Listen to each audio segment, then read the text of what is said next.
ప్రియమైనటువంటి దేవుని పిల్లలారా, ప్రభువైన యేసుక్రీస్తు నామం పేరట మీ అందరికీ వందనాలు తెలియపరుస్తూ ఉన్నాను. మరణాతా, షలోం. ఒక చిన్న వాక్య భాగాన్ని చదువుకుందాం. అపోస్తుడైన పౌలయ్య గారు ఫిలోమోనుకు రాసిన పత్రిక ఒకే ఒక అధ్యాయం ఉంటుంది. 11వ వచనం చదువుతున్నాను. అతడు మునుపు నీకు నిష్ప్రయోజనమైన వాడే గాని ఇప్పుడు నీకును నాకును ప్రయోజనకరమైన వాడాయెను. ప్రభునందు ప్రియమైనటువంటి సహోదరులారా, ఈరోజు ఎంతోమంది జీవితాలు ఒక నిరాశ, నిస్పృహలో ఉండిపోయాయి. కొంతమందిని గురించి ఆలోచించి వారిని దర్శించి వారితో మాట్లాడినప్పుడు వారు చెప్పే మాటలు వారి జీవితంలో ఒక భయంకరమైనటువంటి స్థితిని తెలియపరుస్తున్నాయి. కొంతమంది అయితే అంటారు, నేను లైఫ్లో ఫెయిల్ అయిపోయాను పాస్టర్ గారు, ఇంకా ఎవరి కోసం బ్రతకాలి, ఒక కొడుకుగా ఫెయిల్ అయిపోయాను, లేదా ఒక కుమార్తెగా ఫెయిల్ అయిపోయాను, స్టడీలో ఫెయిల్ అయిపోయాను, ఉద్యోగ ప్రయత్నాల్లో ఫెయిల్ అయిపోయాను, ఒక మంచి బిడ్డగా ఉండలేకపోయాను, ఒక మంచి విశ్వాసిగా బ్రతకడంలో ఫెయిల్ అయిపోయాను, ఒక బ్రదర్గా ఒక సిస్టర్గా ఫెయిల్ అయిపోయాను, సమాజంలో అందరి చేత చిన్న చూపు చూడబడుతూ ఎవరికి ఉపయోగపడని ఒక నిష్ప్రయోజకుడిగా నేను ఉండిపోయాను, ఒక నిష్ప్రయోజనమైనటువంటి వ్యక్తిగా నేను మిగిలిపోయాను అని బాధపడుతున్న బ్రదర్స్, సిస్టర్స్ కూడా చాలామంది ఉన్నారు. ఐఎమ్ ఏ లోజర్, ఇంక నా బ్రతుకు ఎందుకు, ఏమీ సాధించలేకపోయాను, ఎవరికి ఉపయోగపడలేకపోయాను, ఇంక ఎందుకు నా జీవితం అని ఈరోజు చాలామంది ఒక నిరాశలో, వేదనలో, బాధలలో బ్రతుకుతున్న బ్రదర్స్, సిస్టర్స్ చాలామంది ఉన్నారు. ఈ వాక్యం వింటున్న నీవు కూడా అలాగే అనుకుంటున్నావేమో. I am failure person, I am a loser, నేను ఓడిపోయాను, నేను నిష్ప్రయోజకుడిని, నేను నిష్ప్రయోజకురాలుని, నా తల్లికి భారం అయిపోయాను, నా తండ్రికి భారం అయిపోయాను, నా ఇంటికి బరువు అయిపోయాను, జీవితంలో సక్సెస్ అవ్వలేకపోయాను, స్టడీ లైఫ్లో సక్సెస్ అవ్వలేకపోయాను, ఉద్యోగ ప్రయత్నాల్లో సక్సెస్ అవ్వలేకపోయాను, ప్రేమలో విఫలమయ్యాను, ఎన్నోసార్లు దేవుడి విషయంలో కూడా నిలబడలేక, భక్తిలో నిలబడలేక, పరిశుద్ధతలో నిలబడలేక, దేవుడి బిడ్డగా బ్రతకడంలో కూడా ఫెయిల్ అయిపోయాను, ఒక విశ్వాసిగా ఫెయిల్ అయిపోయాను, ఒక సేవకుడిగా ఫెయిల్ అయిపోయాను, ఒక కాపరిగా ఫెయిల్ అయిపోయాను, ఒక భక్తురాలిగా ఫెయిల్ అయిపోయాను. నేను వేస్ట్, నా బ్రతుకు వేస్ట్, నేను నిష్ప్రయోజకుడిని, నేను నిష్ప్రయోజకురాలిని, నా బ్రతికింతే, నేను దొంగని, నేను వ్యభిచారిని, నేను మోసగాడిని, నేను వేషగాడిని, నేను అబద్ధికుడిని, నన్ను ప్రేమించేవారు ఎవరు లేరు, నన్ను చెరదీసేవారు ఎవరు లేరు, ఎంతకొచ్చింది జీవితం అని చీకట్లో గడుపుతున్నావా, ఒంటరిగా గడుపుతున్నావా, మనుషులకు దూరంగా వెళ్ళిపోయి పిచ్చి పిచ్చి ఆలోచన చేస్తూ ఏం చేయాలో అర్థం కాని స్థితిలో మిగిలిపోయావా, నువ్వెవ్వరికి అవసరం లేదనుకుంటున్నావా? ఒక మంచి మాట చెప్తాను, జాగ్రత్తగా వినండి బిడ్డలారా. డియర్ బ్రదర్, డియర్ సిస్టర్, నువ్వు నిజంగా అన్ని ప్రయత్నాలు చేసి ఫెయిల్ అయిపోయి ఉండొచ్చు. నీ ఇంట్లో నీకు విలువ లేదేమో, నీ బంధువుల్లో నీకు విలువ లేదేమో, నీ స్నేహితుల్లో నీకు విలువ లేదేమో, చదువులో వెనకబడిపోయి, లైఫ్లో వెనకబడిపోయి, జీవితంలో వెనకబడిపోయి, కుటుంబాన్ని నడపడంలో ఫెయిల్ అయిపోయి, వెనకబడిపోయి ఓ భయంకరమైన స్థితిలో బ్రతుకుతున్నట్లయితే ఓ మంచి మాట చెప్తున్నాను, ఈ లోకానికి నువ్వు పనికిరావేమో, కానీ నా యేసయ్య నిన్నే కోరుకుంటున్నాడు. నువ్వు ఫెయిల్ అయిపోయావేమో జీవితంలో, స్టడీలో ఫెయిల్ అయిపోయిన నిన్నే నా దేవుడు కోరుకుంటున్నాడు. అన్నా నీకు తెలియదన్నా, పాస్టర్ గారు మీకు తెలియదు, ఐఎమ్ యూజ్లెస్, అని నువ్వు ఫీల్ అవుతున్నావేమో. ఈ ప్రపంచానికి నువ్వు యూజ్లెస్ ఏమో, నీ అన్నవారికి నువ్వు యూజ్లెస్ ఏమో, చివరికి నీకు నువ్వే యూజ్లెస్ అనుకుంటున్నావేమో. కానీ యూజ్లెస్గా ఉన్న నిన్ను యూజ్ఫుల్గా, నిష్ప్రయోజకురాలని పిలువబడుతున్న నిన్నే ప్రయోజకుడుగా, గనుడుగా, గొప్పవారిగా మార్చగలిగిన ఏకైక దేవుడు నేను ప్రకటిస్తున్న యేసు ప్రభు. మనం చదివిన వాక్య భాగం కూడా చూసారా? పౌలయ్య గారు ఒక వ్యక్తిని గురించి ఫిలోమానుకి చెబుతూ ఉత్తరం రాస్తూ ఉన్నాడు. ఫిలోమానా, ఓనేసిము అనే ఒక వ్యక్తి పూర్వము ఒకప్పుడు వాడు నిష్ప్రయోజకుడే, నీకు హాని చేసిన వాడే, ఒకప్పుడు నీ యొద్దే దొంగిలించిన వాడే, నిన్ను నమ్మించి మోసము చేసిన వాడే, ఈ ప్రపంచానికి కూడా వాడు వేస్టే. ఒకప్పుడు నిష్ప్రయోజకుడు వాడు. కానీ ఒకప్పుడు నిష్ప్రయోజకుడుగా ఉన్న ఒనేసిము ఒక దొంగోడుగా, ఒక పాపిగా, ఒక నమ్మక ద్రోహిగా, దేవుడికి మానవులకి ఉపయోగపడిన ఒక నిష్ప్రయోజకుడిగా ఉన్న ఒనేసిము చెరసాలలో నేను ఉన్నప్పుడు నన్ను కలిశాడు. అతడు చేసిన శిక్షకు, అతను చేసిన పాపానికి ప్రభుత్వం వేసిన శిక్షను బట్టి నన్ను చెరసాలలో అతను కలుసుకున్నాడు. ఆ చెరసాలలో ఉన్నప్పుడు ఈ ప్రపంచము మార్చలేని ఆ వ్యక్తిని, ఈ లోకంలో ఎవ్వరూ మార్చలేని ఆ వ్యక్తిని, ఆ నిష్ప్రయోజకుణ్ణి దేవుని వాక్యము చేత, ఇదిగో ఆయనకి యేసు ప్రభుని గురించి చెప్పి, దేవుని వాక్యాన్ని చెప్పి, ఇదిగో నేను నా బంధకాల్లో ఉండగా, నేను చెరసాలలో ఉండగా అతన్ని కన్నాను.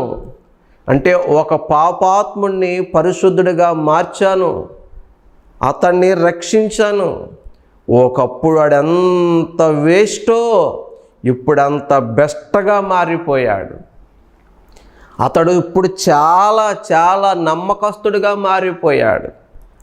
ఫిలోమనా, అతడు ఒకప్పుడు నిష్ప్రయోజకుడే, కానీ ఇప్పుడు చాలా ప్రయోజనకారి అయిపోయాడు.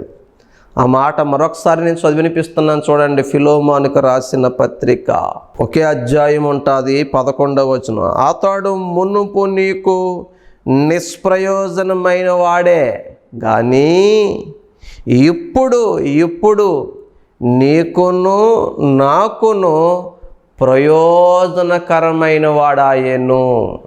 ప్రియమైన దేవుని బిడ్డ, ఇప్పుడు దాకా ఒనేసిము అనేవాడు ఎవరికి ఉపయోగపడిన ఒక యూజ్లెస్ ఫెలో, నిష్ప్రయోజకుడు.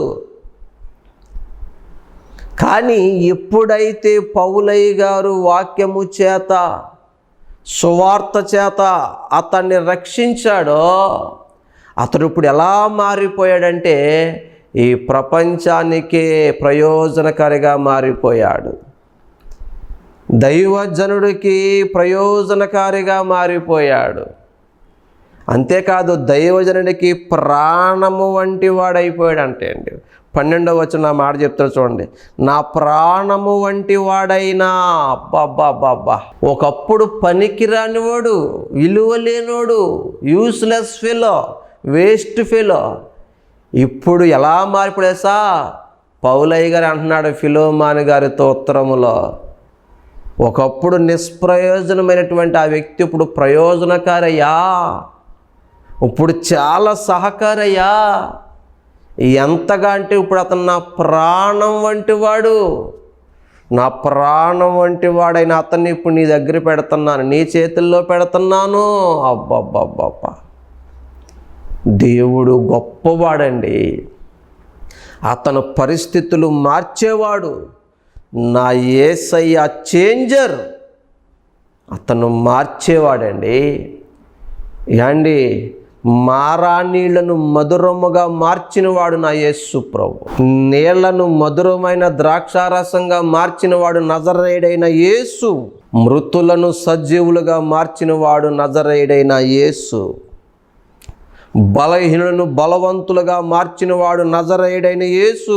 పనికి రాని వారిని పనికొచ్చే పాత్రలుగా మార్చువాడు నజరేయుడైన యేసు. ఈరోజు ఈ ప్రపంచానికి నువ్వు నిష్ప్రయోజకురాలువేమో, ఈ ప్రపంచానికి, నీ ఇంటికి నువ్వు నిష్ప్రయోజకుడివేమో. ఒక్కసారి యేసు ప్రభు దగ్గరకు వచ్చి చూడు. ఈ ప్రపంచం ఇప్పుడు దాకా నేను వేస్ట్ ఫెలో అంటున్నారేమో, యూజ్లెస్ ఫెలో అంటున్నారేమో. నిన్ను బెస్ట్గా మార్చేస్తాడు. జీరోలాగా ఉన్న నీ జీవితాన్ని హీరోగా మార్చేస్తాడు. ఎస్, ఒనేసిము నిష్ప్రయోజకుడు ప్రయోజకుడు అయిపోయాడు. దైవమైనటువంటి పౌలు గారికి ప్రాణం వంటి వాడైపోయాడు. బ్రదర్, నువ్వు తొందరపాటు నిర్ణయం చేసి నీ ప్రాణాలు తీసుకోవలసిన పని లేదు. నువ్వు ఆ చీకట్లో బ్రతకవలసిన పని లేదు. నువ్వు ఒంటరిగా అందరికీ దూరంగా ఏడుస్తూ ఉండవలసిన పని లేదు. ఈ లోకానికి నువ్వు వేస్టేమో, ఈ లోకానికి నువ్వు అవసరం లేదేమో. నువ్వు యేసయ్యకు కావాలి. నువ్వెంత ఘోర పాపివైనా, నువ్వు జీవితంలో ఫెయిల్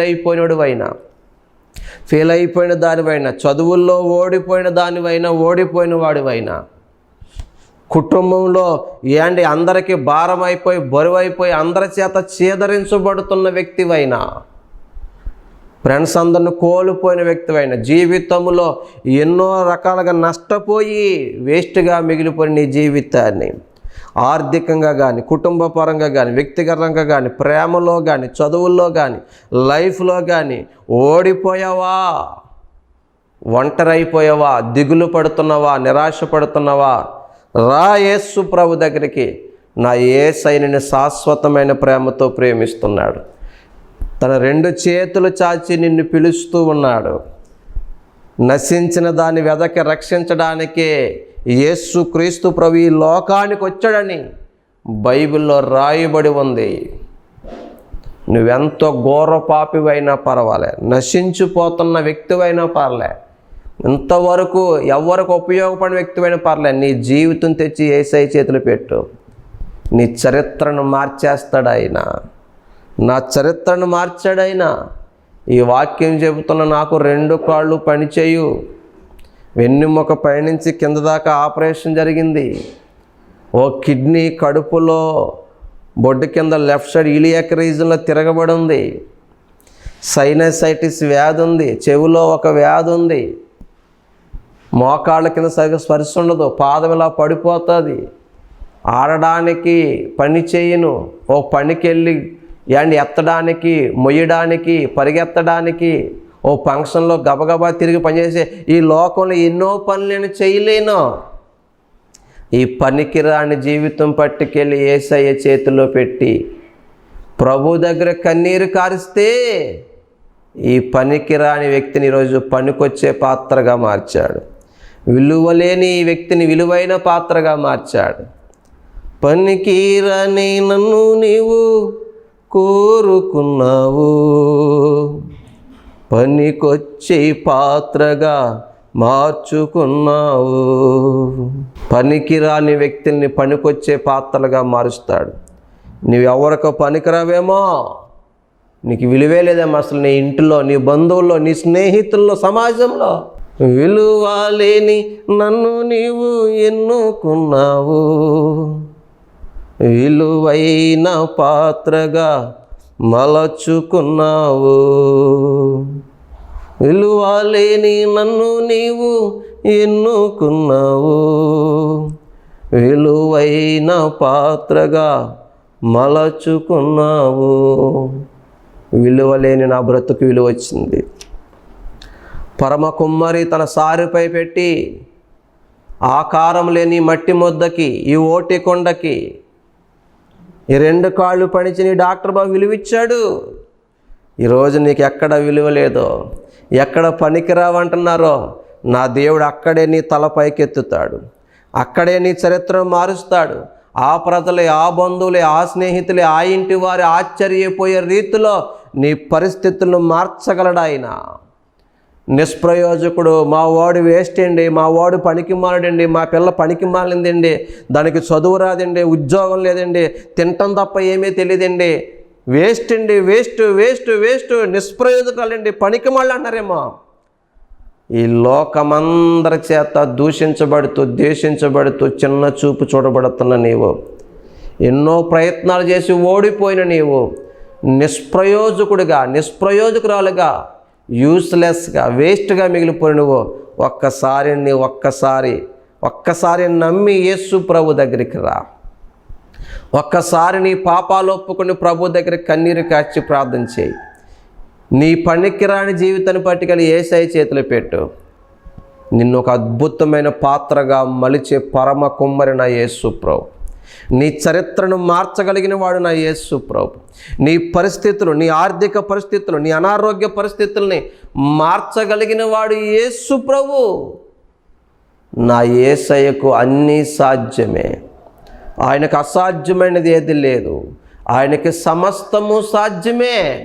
నువ్వు అనుకుంటున్నావు, ఇంకన్ని ప్రయత్నాలు చేశాను, విఫలమైపోయాను, ఇంకింతే నా బ్రతుకు, ఇంకెవరి కోసం బ్రతకాలి నేను, ఎవరు నన్ను ప్రేమించట్లేదు కదా, ఇంకెవరి కోసం బ్రతకాలి, తల్లిదండ్రులే ప్రేమించట్లేదు కదా, బంధువులే దూరం అయిపోరు కదా అనుకున్నావేమో. తల్లి కన్నా మిన్నగా నన్ను ప్రేమిస్తున్నావు, బంధువులే వద్దన్నాను కావాలన్నావు. తల్లి కన్నా మిన్నగా నువ్వు ప్రేమిస్తున్నావు, బంధువులే వద్దన్నా నువ్వు కావాలన్నావు. ఈ లోకములో ఎవరు నేను ప్రేమించట్లేదేమో, నీ తల్లి కన్నా, నీ తండ్రి కన్నా, నీ బంధువుల కన్నా, నీ ప్రాణ స్నేహితుల కన్నా, నీ బెస్ట్ ఫ్రెండ్స్ కన్నా నీ మీద అసహ్యం వేసిందేమో, చిరాకు పుట్టిందేమో. వారందరికన్నా మిన్నగా ప్రేమించే యేసు ప్రభు నిన్ను ప్రేమిస్తున్నాడు. శాశ్వతమైన ప్రేమతో నిన్ను ప్రేమిస్తున్నాడు. నిన్ను ప్రేమిస్తున్నానని చెప్పిన నీ ప్రియుడు, నీ ప్రియురాలు నిన్ను మోసం చేసి నట్టేట ముంచేసి వెళ్ళిపోయారేమో. నిన్ను అవసరాలకు వాడుకుని వదిలేస్తారేమో. ప్రియమైన దేవుని బిడ్డ, ఈ లోకములో ఎవ్వరికి నీ మీద ఇప్పుడు ప్రేమ లేదేమో. ప్రేమలో ఓడిపోయావా, ప్రేమలో మోసపోయావా, దగాపడ్డావో చెల్లి, దగాపడ్డావో తమ్ముడా. ఇదిగో దేవుడు అంటున్నాడు, నేను నిన్ను ప్రేమిస్తూ ఉన్నాను. దేవుడికి నువ్వు కావాలి. ఈ లోకానికి అక్కరలేని నువ్వే నా యేసయ్యకి కావాలి. నీ మోడు బారిపోయిన జీవితాన్ని నా యేసయ్య చిగురింపజేయగలడు. ఎండిపోయిన నీ జీవితాన్ని వికసింపచేయగలడు. పామరులను పండితులుగా మార్చగలడు ఆయన. కృంగిన వారిని లేవనెత్తువాడాయన, గుండె చెదిరిన వారిని బాగు చేయువాడాయన.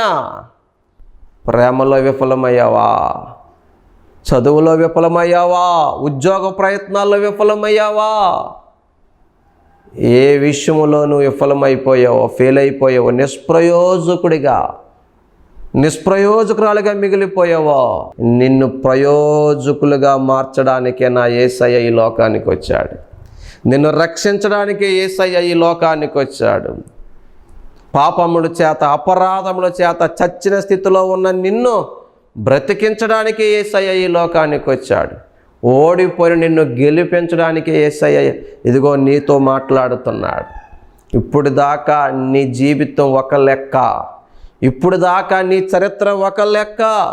ఒక్కసారి యేసయ్య దగ్గరికి రాగలిగితే, ఆయన్ని నమ్మగలిగితే, ప్రార్థించగలిగితే, నీ లైఫ్ని యేసయ్య చేతిలో పెట్టగలిగితే, నువ్వు ఊహించినంత రేంజ్లో ఎత్తైనటువంటి స్థలముల్లో, దేశం యొక్క ఉన్నత స్థలముల మీద నా దేవుడు నిన్ను నిలబెట్టగలడు.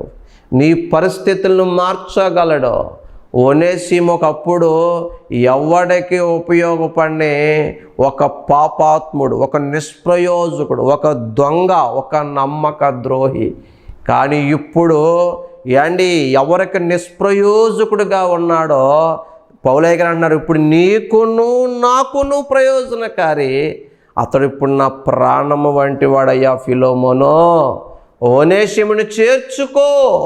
నిష్ప్రయోజకుడైన ఒనేసిముని మార్చిన దేవుడు, రక్షించిన దేవుడు, గొప్పవాణ్ణి చేసిన దేవుడు, దైవజనుడికి సహకారిగా, ఉపకారిగా, ప్రాణం వంటి వాడిగా మార్చిన దేవుడు. ఇదిగో ఏ ఇంట్లో నువ్వు నిష్ప్రయోజకుడిగా ఉన్నావో ఆ ఇంటికే ప్రయోజనకరుడుగా నా దేవుడు నిన్ను మారుస్తాడు. ఏ ఇంటికి నువ్వు భారమైపోయావో ఆ ఇంటికే నిన్ను ఆధారముగా, మూల స్తంభముగా నిన్ను మార్చేయగలడు ఆయన.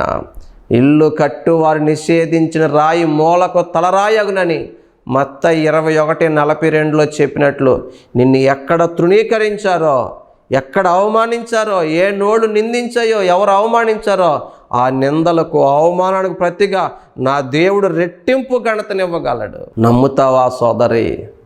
వస్తావా యేసయ్య దగ్గరికి? ప్రార్థించగలవా? ఆ రోత బ్రతుకుని విడిచిపెట్టగలవా? ఇప్పుడు దాకా పక్కన పెట్టేసిన ఆ మనుషులు దూరం అయిపోయిన బాధపడడం కంటే, నువ్వు వద్దనుకున్న స్నేహితులు నీకు దూరం అయిపోయిన బాధపడడం కంటే, నిన్ను నమ్మించిన మోసం చేసిన నీ ప్రియుడు, నీ ప్రియురాలు దూరం అయిపోయిన బాధపడడం కంటే, నీ కన్నవారే పట్టించుకోవడం లేదు, పక్షపాతంగా చూస్తున్నారని ఏడుస్తూ ఇంటికొచ్చిన బ్రతుకురా అని ఏడవడం కంటే, కుమిలిపోవడం కంటే, ఇదిగో నిన్ను కోరుకుంటున్న యేసయ్య దగ్గరికి రావచ్చు కదా. ఆయన నీ పరిస్థితులు మారుస్తాడు చెల్లి, ఆయన నీ పరిస్థితులు మారుస్తాడు తమ్ముడా. ఎన్నో ప్రయత్నాలు చేస్తుంటావు, ఎక్కడెక్కడో తిరుగుంటావు, ఏవేవో చేస్తుంటావు. ఒక్క ఛాన్స్ యేసయ్యకి ఇచ్చి చూడు, ఒక్కసారి నమ్మి చూడు. మనుషులు నమ్ముకొని పాడైపోయిన వాళ్ళు ఈ ప్రపంచంలో చాలామంది ఉన్నారు. ప్రియుడిని, ప్రియురాల్ని నమ్ముకొని మోసపోయిన వాళ్ళు ఈ ప్రపంచంలో చాలామంది ఉన్నారు. బంధువుల్ని, తోబుట్టుల్ని నమ్మి మోసపోయిన వాళ్ళు ఈ ప్రపంచంలో చాలామంది ఉన్నారు. కన్న బిడ్డల చేతిలో మోసపోయిన కన్నవారు ఉన్నారు. కన్నవారి చేతిలో మోసపోయి విడవబడిన కన్న బిడ్డలు ఉన్నారు. కానీ నేను ప్రకటిస్తున్న యేసయ్య మోసం చేసేవాడు కాదు. ఆయన ప్రేమామయుడు, ఆయన కృపామయుడు, ఆయన దయామయుడు, ఆయన మంచి స్నేహితుడు, ప్రాణ స్నేహితుడు. నీ స్నేహితులు లాంటి వాడు కాదు నా యేసయ్య, మంచి స్నేహితుడు. నిన్ను వదిలేసి వెళ్ళిపోయిన నీ లవర్ లాంటోడు కాదు నా యేసయ్య, నిజమైన ప్రేమికుడైన, రక్తము కారునంతగా ప్రేమించిన నిజమైన ప్రేమికుడు ఆయన, ప్రాణం పెట్టిన నిజమైన ప్రాణ ప్రియుడు ఆయన. కన్నవారు కూడా నిన్ను కొంతకాలమే ఎత్తుకుంటారు, కానీ ముదిమి వచ్చే వరకు నిన్ను చంకనెత్తుకునేవాడు నా యేసు ప్రభు. అలాంటి ప్రేమ ఈ జగత్తులో ఎక్కడ నీకు దొరుకుతుంది సోదరా, సహోదరి? ఈరోజు ప్రేమించేవారు లేరనే కదా, ఆదరించేవారు లేరనే కదా, సపోర్ట్ చేసేవారు లేరనే కదా, అర్థము చేసుకునేవారు లేరనే కదా, ఎవరు నన్ను పట్టించుకోవడం లేదనే కదా ఈరోజు నిరాశలో, నిస్పృహలో, ఒంటరిగా చీకట్లో ఏడుస్తున్నావు, కుమిలిపోతున్నావు. ఇదిగో నీ కన్నీరు చూసిన దేవుడు ఈరోజు నీతోనే మాట్లాడుతున్నా. నీ వేదనలు, నీ బాధనలు చూసిన దేవుడు నిన్ను ప్రేమిస్తున్నానని చెబుతున్నాడు. డిప్రెషన్కి వెళ్ళిపోయి వ్యర్థమైన అలవాట్లకు బానిస అయిపోతున్నావు.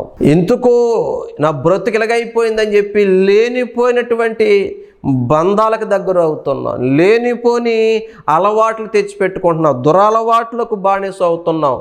ఆ తాగుడికి, ఆ గంజాయికి, ఆ మత్తుకి, ఆ వ్యభిచారానికి, ఇంకొక పాపానికి దగ్గరై ఇంకా నీ జీవితాన్ని పాడు చేసుకుంటున్నావు. డియర్ బ్రదర్, సిస్టర్, ప్రేమతో చెబుతున్నాను, ప్రేమించే దైవజనుడిగా చెబుతున్నాను, ప్రేమించే ఒక స్నేహితుడిగా చెబుతున్నాను. ఓడిపోయిన చోట విడిచిపెట్టే దేవుడు కాదు యేసు ప్రభు. ఒంటరిగా ఉన్న వారిని వదిలేసి వెళ్ళిపోయేవాడు కాదు నా యేసయ్య. నాకెందుకులే, ఎవరు ఎలా పోతే నాకెందుకులే, ఆడేమైపోతే నాకెందుకులే, ఈమెమైపోతే నాకెందుకులే అని పక్కంట తప్పుకుంటూ వెళ్ళిపోయే కఠినాత్ముడు కాదు నా యేసయ్య. పడి ఉన్న వారిని లేవనెత్తడానికి వచ్చిన మంచి సమరయుడు నా యేసయ్య. నిరాశలో నిస్పృహలో ఉన్న వారిని ధైర్యపరిచి బలపరిచి ఓ క్రొత్త జీవితాన్ని ఇవ్వడానికి ఇష్టపడుతున్నాడు నా యేసయ్య. లే, ఆ వ్యర్థమైన ఆలోచన నుంచి బయటికి రా. ఆ అపవిత్రమైన స్థలాలు విడిచిపెట్టు, ఆ చీకటిని విడిచిపెట్టు, ఆ పాపాన్ని విడిచిపెట్టు, ఆక్రమ బంధాలు విడిచిపెట్టు, ఆ దురలవాట్లు విడిచిపెట్టు. ప్రభు పిలుస్తున్నాడు, లోబడిరా, నీ చరిత్ర మారుస్తున్నాడు ఆయన. యూజ్లెస్గా ఉన్న నిన్ను, నిష్ప్రయోజకుడుగా ఉన్న నిన్ను, నిష్ప్రయోజకురాలుగా ఉన్న నిన్ను ప్రయోజనకారిగా మార్చేస్తానంటున్నాడు. వేస్ట్గా ఉన్న నీ జీవితాన్ని బెస్ట్గా మారుస్తానన్నాడు. విలువలేని నీ జీవితాన్ని విలువైనదిగా చేస్తానంటున్నాడు. ఒనేసిము నిష్ప్రయోజనకారి ఒకప్పుడు, ఇప్పుడు ప్రయోజనకారిగా మారాడు. దైవజనుడికి ప్రాణం వంటి వారిగా మారాడు. ఓ గొప్ప సాక్ష్యాన్ని సంపాదించుకున్నాడు. చెడ్డ పేరు పోయి మంచి పేరు తెచ్చుకున్నాడు. అతను బ్రతుకులో యేసయ్య ఒక నూతనమైనటువంటి కార్యం చేసి ఒక అద్భుతమైన వ్యక్తిగా అతను మలిచాడు. ఆ రోజున్న దేవుడు ఈ రోజుకి సజీవుడిగా ఉన్నాడు. ఈ రోజుకి నిన్ను ప్రేమిస్తూనే ఉన్నాడు. నువ్వెంత దూరం వెళ్ళిపోయినా, ఎంత పాపం చేసినా, ఎన్నిసార్లు పడిపోయినా ఇంకా ఇంకా ఇంకా నా యేసయ్య నిన్ను ప్రేమిస్తూనే ఉన్నాడు. ఇంకెందుకు ఆలస్యం? ఆయన అసహించుకునేవాడు కాదు, ద్వేషించేవాడు కాదు, పక్కన పెట్టేసేవాడు కాదు. ఎంతటి ఘోర పాపినైనా క్షమించే కన్న తండ్రి మనసు, కన్న తల్లి మనసు. బురద చేసుకున్న పసిబిడ్డని తల్లి కడిగినట్లు యేసయ్య తన రక్తంలో నిన్ను కడిగి పవిత్రపరిచి తన సొత్తుగా, తన బిడ్డగా, తన వారసుడిగా, వారసురాలిగా చేసుకుని నిన్ను బెస్ట్గా నిలబెట్టి ప్రయోజకులు చేసి ఈ దేశంలో, ఈ ప్రపంచంలో ఒక ఉన్నతమైన స్థానం ఇవ్వడానికి నా యేసయ్య ఇష్టపడుతున్నాడు. నీ కుటుంబంలో, నీ సమాజంలో, నీ ఫ్రెండ్స్ మధ్య, నీ బంధువుల మధ్య ఒక విలువైన పాత్రగా చేసి నిలబెట్టడానికి నా దేవుడు ఇష్టపడుతున్నాడు. కాబట్టి తొందరపాటు నిర్ణయాలు చేయకు, సూసైడ్ వద్దు, ఆవేశంతో కూడిన ఆలోచనలు వద్దు. ప్రభు చెంతకు రా. దేవుడు నిన్ను ప్రయోజకులుగా మారుస్తాడు, ప్రయోజకుడిగా మారుస్తాడు. ఉన్నతమైన జీవితాన్ని, పరిశుద్ధ జీవితాన్ని, మంచి జీవితాన్ని ఇస్తాడు. అన్నిటికంటే మించి పరలోక రాజ్యములో యుగయుగాలు తనతో పాటు ఉండే గొప్ప ధన్యతను, భాగ్యాన్ని ఇస్తాడు. ఇంకెందుకు ఆలస్యం? కళ్ళు మూసుకో. నీకోసం నేను ప్రార్థన చేస్తాను, నువ్వు ప్రార్థన చేసుకో, నీ పాపాలు ఒప్పుకో. ఈ ప్రార్థనలోనే నా దేవుడు నిన్ను దర్శిస్తాడు. ఆలస్యం ఎందుకు సోదరా, సహోదరి? ఏకీభవించు, కళ్ళు మూసుకో, ప్రార్థన చేద్దాం. పరిశుద్ధుడా, ప్రేమ కలిగిన తండ్రి, ఎవరైతే నేను వేస్ట్, ఐఎమ్ ఫెయిల్యూర్, ఐఎమ్ లోజర్, నేను నిష్ప్రయోజకుడిని బాధపడుతున్నారో వారిని దర్శించయ్యా. అయ్యా, వారి బ్రతుకులు మార్చయ్యా, వారి పరిస్థితులు మార్చయ్యా. అయ్యా యేసయ్యా, ఎవరైతే కన్నీటిలో నలిగిపోతున్నారో, ఒంటరిగా మిగిలిపోయారో, నాయనా ఎక్కడ పడిపోయారో, ఎక్కడ జారిపోయారో, ఏ స్థితిలో ఉన్నారో నువ్వు చూస్తున్న దేవుడు నాయన. ఆ ప్రియమైనటువంటి బ్రదర్స్ని, సిస్టర్స్ని నువ్వు దర్శించి వారి జీవితాల్లో ఒక క్రొత్త జీవితాన్ని అనుగ్రహించండి. అయ్యా, వారి జీవితంలో ఊహించినంత ఘనమైన కార్యాలను చేసి నాయన ప్రయోజకులుగా మార్చి నీ సాక్షులుగా నిలబెట్టమని, నీ పాత్రలుగా వాడుకోమని, నీ మహిమార్థమై, నీ సాక్షార్థమై అనేక మంది ప్రభువా నీ వైపుకి ఆకర్షించి, రక్షించి ఈ ప్రపంచానికి ఉపకారులుగా, సహకారులుగా, ప్రయోజకులుగా మార్చమని విత్తబడిన వాక్యం నాయన వారి జీవితంలో, వారి హృదయ క్షేత్రంలో నీరు కట్టి ఫలింపచేయమని మా మంచి బోధకుడు వాక్యమై ఉన్న యేసు నామమున ప్రార్థిస్తున్నాను పరమ తండ్రి. Amen. May god bless you all. Praise the lord.